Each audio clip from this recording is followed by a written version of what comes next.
Petisyen Nik Ilin Zurina, Nik Abdul Rashid dan anaknya, Tengku Yasmin Natasha Tengku Abdul Rahman, bagi mencabar enakmen Kanun Jenayah Syariah Kurungan 1 Kelantan 2019 difailkan ketika negara tidak mempunyai kerajaan. Datuk Seri Tauhidin Hassan, Perikatan Nasional Kota Baru, menjelaskan beliau juga bukan lagi Menteri Undang-Undang pada masa itu. Katanya kes Nik Ilin difailkan pada 25 Mei 2022. Saya dah tak jadi Menteri Undang-Undang pada masa itu. Kebenaran daripada Mahkamah Persekutuan telah diberikan oleh Hakim Datuk Vernon Ong Lam Kiat pada 30 September 2022, difailkan oleh Nik pada 7 Oktober 2022. Manakala petisi yang dimasukkan untuk memohon deklarasi daripada Mahkamah telah dimasukkan pada 13 Oktober 2022, yang pada masa itu Parlimen ke-14 telah dibubarkan. Dari kerajaan itu, saya perbetulkan fakta. Beliau mengutarakan demikian sebelum mengutarakan soalan tambahan kepada sesi pertanyaan Perdana Menteri. Sebelum itu, Muhammad Azizi Abu Naim, Perikatan Nasional Gua Musang, minta Perdana Menteri Datuk Seri Anwar Ibrahim menyatakan pendirian kerajaan persekutuan terhadap notis petisyen yang difailkan oleh Nik Ilin Zurina dan anaknya yang dilihat sebagai usaha mencabar enakmen Kanun Jenayah Syariah Kurungan 1 Kelantan 2019, serta apakah usaha yang dibuat oleh kerajaan bagi memastikan undang-undang berkaitan syariah terus terpelihara.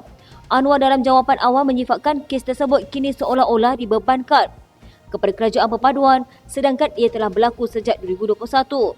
Beliau turut mempersoalkan kegagalan Menteri berkaitan menjalankan tanggungjawab mengambil tindakan pada masa itu. Ketua Hakim Negara Tun Tengku Maimun Tuan Mat mengingatkan semua pihak menegakkan prinsip undang-undang dan tidak membuat sebarang kenyataan yang bersifat menghasut. Tengku Maimun memberi ingatan itu ketika mempengerusikan panel 9 Hakim Mahkamah Persekutuan pada pendengar petisyen seorang peguam dan anaknya yang mencabar enakmen Kanun Jenayah Syariah Kurungan 1 Kelantan 2019. Terdahulu, peguam Malik Imtiaz Sarwar yang mewakili pempetisyen membawa perhatian mahkamah terhadap kenyataan yang dibuat oleh peguam Yusuf Fariza Yusof yang mewakili Majlis Agama Islam dan Adat Melayu Terengganu mengenai isu dalam pendengaran berkenaan. Tengku Maimun kemudian bertanyakan kepada Yusuf Fariza sama ada beliau membuat kenyataan terbabit. Tengku Maimun berkata kenyataan yang dibuat oleh di luar mahkamah adalah kenyataan yang mengelirukan dan diputar belit.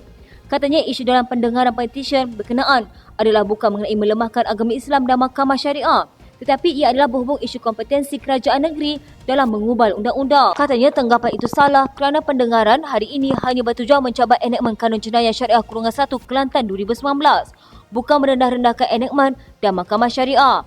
Banyak pihak yang membicarakan mengenai kes ini di luar dan kenyataan yang dibuat adalah mengelirukan. Kami ingin mengingatkan peguam untuk tidak membincangkan mengenai kes ini di halayak umum. Kenyataan bahawa mahkamah syariah akan berkubur di negara ini adalah tidak betul. Oleh itu, kami mengingatkan semua pihak supaya menegakkan prinsip undang-undang dan tidak memainkan isu yang bersifat menghasut orang ramai. Petisyen terbabit difailkan Nik Ilin Zurina, Nik Abdul Rashid dan Tengku Yasmin Natasha Tengku Abdul Rahman terhadap Kerajaan Negeri Kelantan bagi mengisytiharkan 20 peruntukan kesalahan dalam enakmen itu terbatal dan tidak sah. Pendengaran bersambung dengan mendengar hujah amicus curiae atau sahabat mahkamah yang merujuk kepada seseorang atau kumpulan yang bukan pihak dalam sesuatu tindakan undang-undang tetapi mempunyai kepentingan yang dibawa. Usia Parti Amanah Negara dalam arena politik nasional sudah menghampiri 10 tahun. Sepanjang usia itu, Amanah sebagai parti baru sudah berhasil menangkis beberapa mitos politik. Misalnya parti sepihan akan gagal menjadi kerajaan atau tidak mampu bertahan lama dan terbubar. Ini merujuk kepada sekian banyak parti politik bernuasakan Melayu Islam seperti Parti Hizbul Muslimin Malaysia dan Parti Semangat 46 menerima nasib sama terbubar. Bezanya Amanah sudah membuktikan mampu menjadi sebahagian kerajaan bukan sekali bahkan 2 kali. Persoalannya, adakah kejayaan itu hanyalah rezeki terpijak atau sebenarnya datang daripada kekuatan parti itu sendiri? Bagi menjawab, tentu sekali prestasi Amanah di kerusi majoriti Melayu Islam wajar menjadi ukuran kerana disitulah simbolik penguasaan dan kekuatan parti berkenaan. Malah parti itu perlu berperanan menggantikan kekosongan ditinggalkan PAS ketika dalam Pakatan Rakyat. Amanah tidak boleh mendabik dada dan selesa dengan kemenangan di kerusi campuran kerana bukan di situ medan pencaknya. Justru menjelang pemilihan bulan depan, Amanah perlu membuat 2 perhitungan besar, mengekalkan status quo atau berubah secara total. Perhitungan ini perlu difikirkan sewajarnya oleh ahli Amanah jika tidak mahu nasib partinya tidak ubah seperti melukut di tepi gantang, ada tidak bertambah dan tiada tidak berkurang. Tambahan pula, Amanah berdepan harapan baru dalam gabungan politik disertai mereka iaitu UMNO. Kelihatan lebih menyelah dan berpengaruh dalam kalangan orang Melayu meskipun masih terpalit pelbagai krisis kepimpinan. Amanah perlu bergerak lebih agresif supaya kehadirannya lebih dirasai sekiranya tidak ingin ditenggelami kehadiran UMNO dalam kerajaan perpaduan. Sehingga sekarang Amanah kelihatan masih lesu dalam menentukan sikap dan menampilkan gagasan politik lebih segar mendepani peningkatan trend populisme Melayu Islam pasca pilihan raya umum ke-15 lalu. Penentuan sikap dan penampilan gagasan ini penting kepada Amanah dalam mengikis monopoli tafsiran politik Islam bawaan PAS. Penampilan gagasan Melayu Islam ini akan menentukan identiti dan ideologi parti Amanah, seterusnya memandu corak pergerakan parti itu. Bagi mencapai tujuan ini, Amanah memerlukan susuk baru sebagai ideologi parti, baik sebagai presiden maupun seorang pemimpin de facto. Kewujudan kem politik dalam parti menjadi norma dalam sesebuah organisasi kepartian, namun ketiadaan susuk kepimpinan de facto dalam Amanah menjadikan pergelutan politik dalaman gagal diharmonikan dengan baik. Krisis ini berlaku dalam PAS sesudah ketiadaan Allahyarham Tan Sri Abdul Aziz Nikmat selaku Musyidil Ampas ketika itu menjadi tunjang penyatuan aliran berlainan dalam PAS. Amanah pernah menunjukkan susuk de facto ini iaitu Datuk Seri Ahmad Awang, namun tidak berpanjangan kerana peranan institusi Presiden dalam Amanah jauh lebih diperlukan. Bagi mencapai tujuan ini, Presiden bakal dilantik nanti sepatutnya memenuhi kedua-dua tujuan ini iaitu sebagai ideologi parti berperanan secara de jure dan de facto. Pada masa sama, meneruskan kelangsungan politik, Amanah perlu mempersiapkan barisan kepimpinan muda untuk menjalani proses peralihan tampuk kepimpinan utama parti.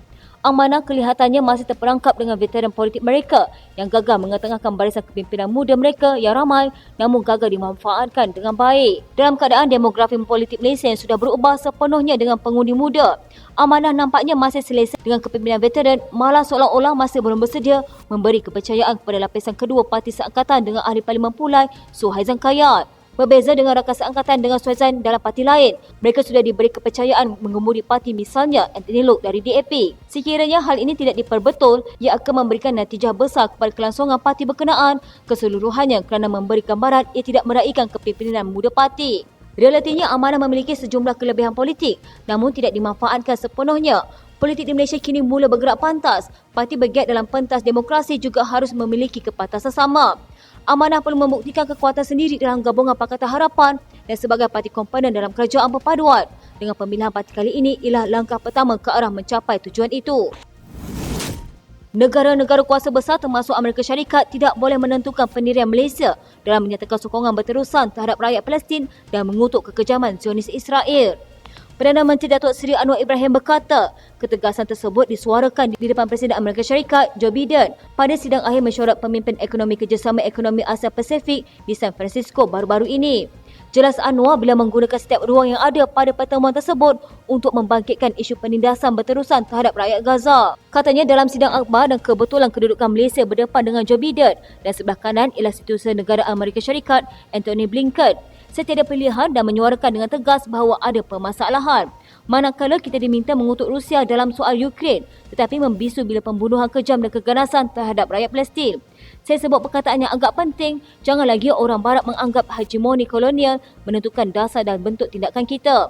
Maka saya menyatakan mereka tidak boleh memaksa untuk menentukan pendirian kita. Di situ saya menyatakan kita mesti sekurang-kurangnya menghentikan serangan sekarang and stop now. Perdana Menteri menjawab soalan Aminul Huda Hassan Pakatan Harapan Seri Gading mengenai apakah hasil yang memanfaatkan negara sepanjang lawatan ke persidangan mesyuarat ke-30 pemimpin-pemimpin ekonomi bagi APEC di Amerika Syarikat baru-baru ini. Menjawab lanjut, Anwar yang juga Menteri Kewangan berkata, pendirian tegas Malaysia mengutuk serangan Israel terhadap Gaza tidak menjejaskan ekonomi dan pelaburan syarikat asing termasuk dari Amerika Syarikat. Jelas beliau, pelabur utama Amerika Syarikat seperti Google dan Microsoft masih memberi keutamaan kepada kestabilan politik dan dasar ekonomi kerajaan yang jelas. Katanya selepas saya mengeluarkan kenyataan itu, tegasan Malaysia menyokong Palestin. Di sini juga ada suara-suara kebimbangan takut ia menerima kesan kepada kedudukan ekonomi negara. Tentunya sebagai orang yang bertanggungjawab dalam negara dan pertumbuhan ekonomi kita juga mengambil kira dan prihatin tentang permasalahan ini. Perdana Menteri menambah, setiap ruang dan peluang di persidangan itu dimanfaatkan sepenuhnya oleh wakil kerajaan termasuk Menteri Pelaburan, Perdagangan dan Industri, Tengku Datuk Seri Zafrul Tengku Abdul Aziz untuk menjelaskan komitmen Malaysia semasa pertemuan dengan pelabur asing yang membawa hasil pelaburan langsung asing berjumlah 63.02 bilion ringgit.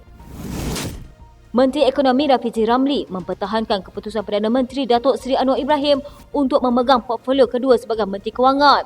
Bercakap ketika menjawab soalan tambahan pada sesi pertanyaan lisan di Dewan Rakyat, dia berkata Anwar adalah orang terbaik untuk menerajui Kementerian Kewangan kerana sebagai Perdana Menteri, dia juga boleh memastikan projek perolehan kerajaan benar-benar telus. Sehubungan itu, Rafizi Pakatan Harapan Pandan berkata dia tidak bersetuju dengan cadangan Muhyiddin Yassin, Perikatan Nasional PAGO, bahawa sudah tiba masanya untuk Anwar melantik seorang Menteri Kewangan. Malah bekas Perdana Menteri itu turut mencadangkan nama ahli parlimen pandan tersebut atas alasan defisit kepercayaan terhadap kemampuan Anwar. Katanya, saya tidak setuju, tokoh yang paling baik jadi Menteri Kewangan adalah Perdana Menteri. Ini kerana Perdana Menteri yang paling ada tanggungjawab besar untuk memastikan tata kelola perolehan untuk elak seperti berlaku sebelum ini. Menurut Timbalan Presiden PKR itu, tanggungjawab untuk menyusun semula ekonomi Malaysia dan berusaha ke arah pemulihan terletak pada keseluruhan Kabinet. Katanya tugas itu diagihkan kepada semua jemaah menteri mengikut mandat dan tugas yang ada dalam kementerian masing-masing. Katanya, jadi kalau dikatakan bagaimana nak rungkai dan memulihkan ekonomi, ini bukan tugas kementerian atau Menteri Kewangan semata-mata. Ini tugas bersama semua jemaah menteri yang ada. Ini kerana bidang kuasa mengenai reformasi pasaran buruh ialah berkaitan Kementerian Ekonomi dan Kementerian Sumber Manusia. Yang berkaitan dengan memastikan industri kita ini naik ke tahap yang lebih baik adalah tanggungjawab Menteri MITI, Kementerian Pelaburan, Perdagangan dan Industri Malaysia contohnya. Katanya untuk memastikan ada bidang-bidang baru yang boleh menjadi enjin pertumbuhan baru, itu termasuk bidang kuasa bawah Kementerian Ekonomi, NRECC, Kementerian Sumber Asli, Alam Sekitar dan Perubahan Iklim, Kementerian Komunikasi dan Digital Malaysia dan lain-lain. Rafizi menjawab soalan tambahan Muhyiddin yang mahu menteri menyatakan sama ada dia bersetuju Anwar harus menyerahkan portfolio Menteri Kewangan pada menteri lain. Bekas Perdana Menteri itu dalam soalannya mendakwa rakyat dan penganalisis tidak yakin dengan keupayaan Anwar untuk memulihkan ekonomi Malaysia. Menjawab soalan itu, Rafizi menasihatkan pembangkang agar tidak menunggang nama rakyat jika tidak bersetuju dengan usaha kerajaan melaksanakan pemulihan ekonomi negara ketika ini. Katanya pemulihan ekonomi dapat dilihat melalui pencapaian kerajaan dalam pertumbuhan ekonomi yang menyaksikan berlaku 3 kali berturut-turut bagi setiap suku tahun. Rafizi berkata ini kali pertama sejak bertahun-tahun yang negara menyaksikan pertumbuhan ekonomi. Penyokong PAS dan Perikatan Nasional diingatkan tidak terlalu yakin dan mengambil sikap berjaga-jaga dalam menghadapi pilihan raya Kecil Kemaman. Ahli Jawatan Kuasa Kerja PAS Pusat, Nasruddin Hassan berkata, semua penyokong dan jentera perlu bekerja keras bagi memastikan calon Ahmad Samsudin Mokhtar mempertahankan kursi itu dengan majoriti lebih besar. Katanya paling tidak kita mengekalkan kemenangan. Kalau boleh menang kita nak capai majoriti lebih besar, tetapi saya nak pesan jangan overconfident. Sebab kalau datang overconfident, malas berkempen, malas bekerja untuk parti. Lawan kita buat kerja kuat sebab dia jangka kalah. Kita sedap rasa menang, akhirnya buat kerja perlahan. Jadi tolong jangan overconfident sampai kita tak kerja. Kita kena bertukar selumus sampai hari mengundi. Nasruddin bagaimanapun optimis PAS melalui pencalonan Samsuri mampu mengulangi kemenangan seperti pencapaian PRU15.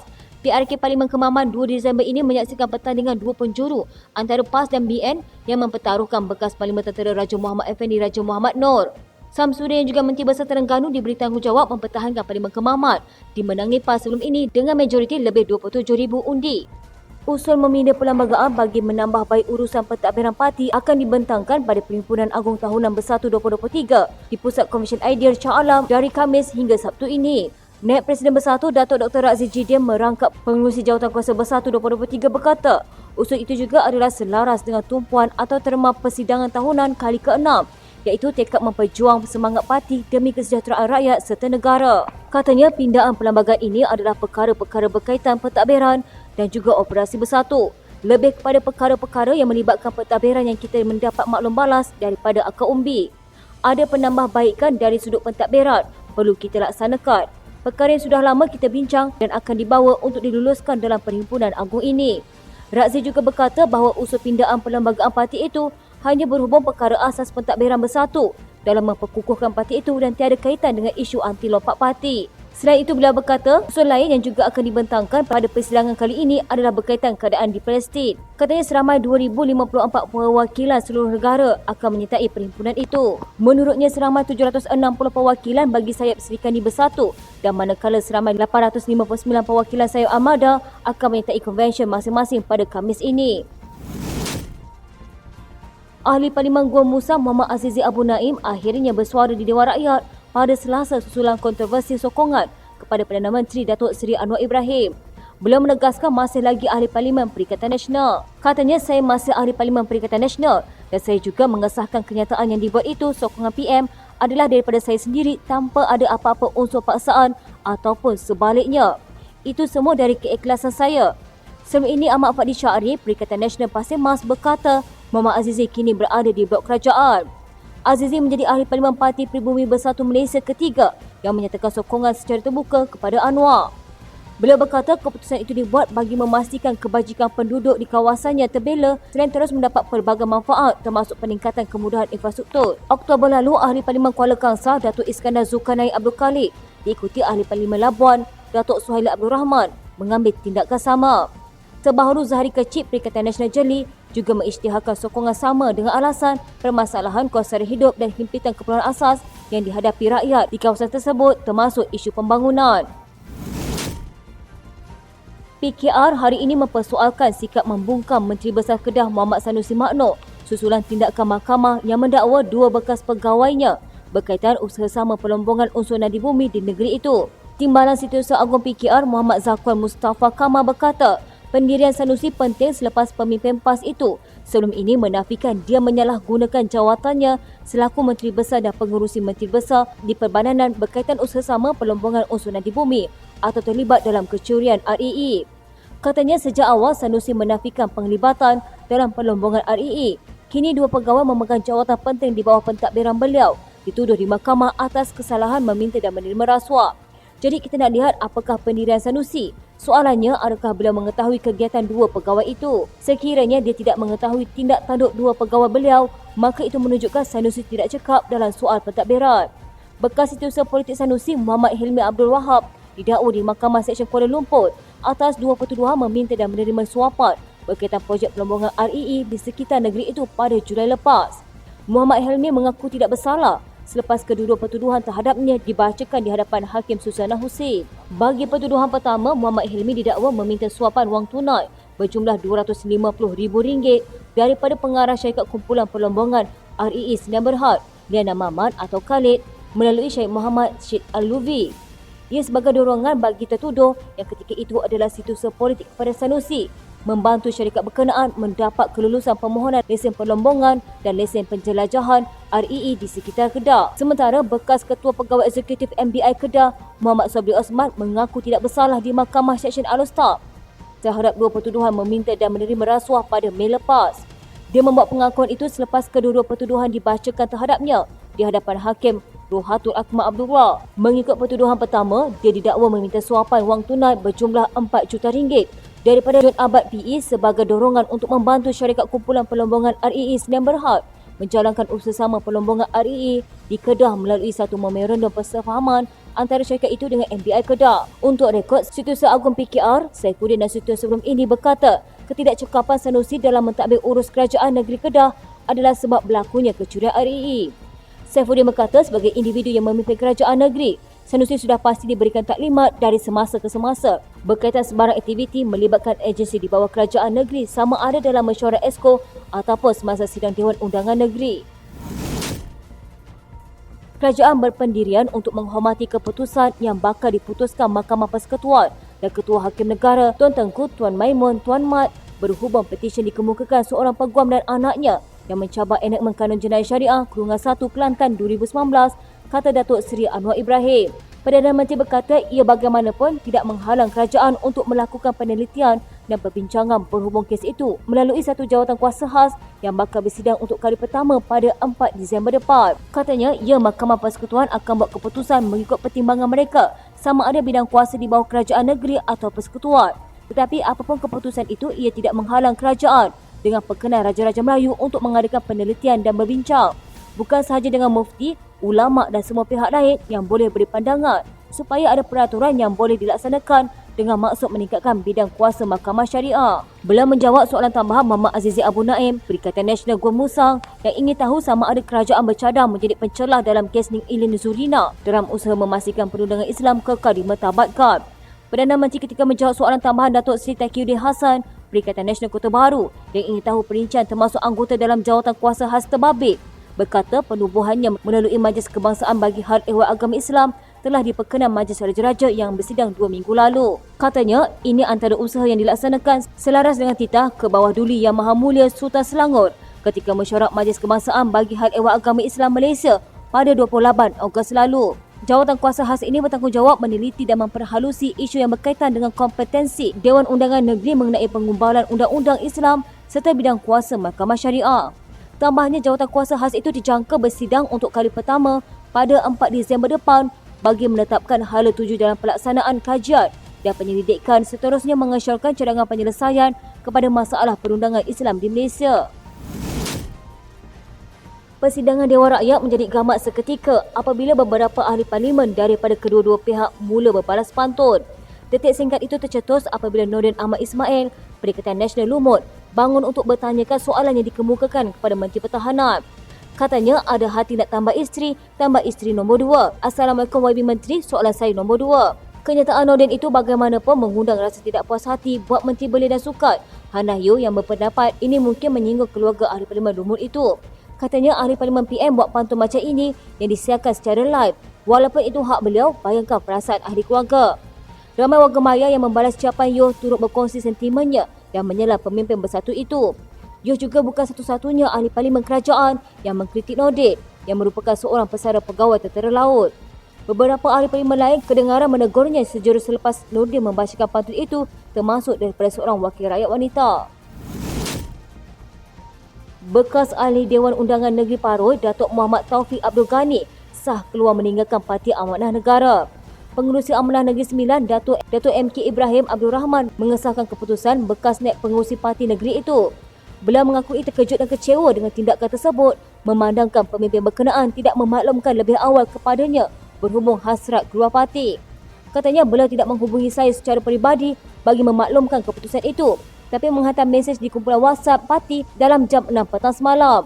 Beliau memberitahu telah menghantar surat rasmi kepada Setiausaha Agung Amanah Pusat bahawa mulai 20 November, beliau dan isteri tidak lagi jadi ahli parti. Saya rasa terkejut dan kecewa dengan keputusan beliau kerana ia dibuat secara tiba-tiba tanpa ada perbincangan terlebih dahulu. Untuk rekod, Taufik kali pertama menjadi adun Paroi ketika bertanding atas tiket PAS pada pilihan raya umum ke-12. Bertanding atas tiket amanah pada PRU13, beliau tewas pada calon Barisan Nasional Muhammad Ghazali Wahid. Taufik kemudiannya kembali menjadi adun di kawasan sama selepas menang pada PRU14. Dalam masa sama, MK Ibrahim yang juga Speaker Dewan Undangan Negeri Sembilan itu berkata, beliau tidak boleh berbuat apa-apa termasuk menghubungi Taufik.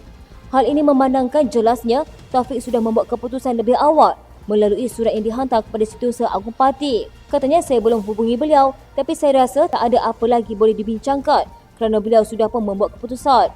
Dalam masa sama, MK Ibrahim mengakui tindakan Taufik itu tetap memberi kesan kepada kekuatan amanah Negeri Sembilan, khususnya kawasan Rembau. Jelasnya ada yang meminta kepimpinan Amanah Pusat memujuk Taufik supaya menarik balik keputusannya dan bagi pihak parti di peringkat negeri, segala keputusan diserahkan kepada kepimpinan pusat. Pada PRN Ogos lalu, Taufik digugurkan untuk bertanding dan digantikan dengan Ketua Angkatan Wanita Amanah Negara Negeri Sembilan, Nurwani Ahmad. Walau bagaimanapun, Nurwani kecundang dalam pertembungan 3 penjuru apabila dia menangi calon PAS mewakili Perikatan Nasional Kemahiran Reza Muhammad Zaid.